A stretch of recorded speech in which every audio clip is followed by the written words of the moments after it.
Hello everyone, welcome to Nandini Sunesh world. ఈరోజు మా mummy స్టైల్లో రొయ్యల ఫ్రై చూసేద్దాం. ఆల్రెడీ క్లీన్ చేసి ఫ్రీజ్ చేసిన రొయ్యల్లో హాట్ వాటర్ పోసి ఐస్ అంతా కరిగించుకోవాలి. తరువాత కొన్ని మంచినీళ్లు పోసుకొని ఉప్పు పసుపు వేసి ఉడికించుకోవాలి. ఉడికించుకున్న రొయ్యలని పక్కకు తీసి పెట్టుకోవాలి. ఇప్పుడు ఒక బాండీలో ఆయిల్ వేసుకోవాలి.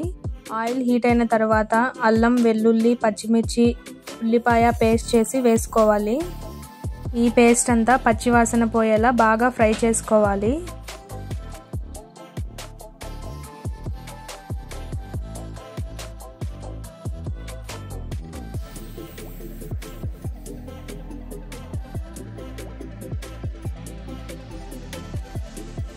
మసాలా అంతా ఫ్రై అయిన తర్వాత కొంచెం పసుపు వేసుకొని కలుపుకోవాలి. అలాగే కొంచెం ఉప్పు వేసుకొని కలుపుకోవాలి.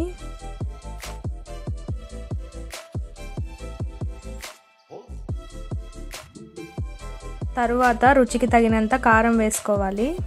అలాగే ఒక గుప్పెడు కొత్తిమీర వేసుకోవాలి. తరువాత కారం పచ్చివాసన పోయేలా బాగా కలుపుకోవాలి.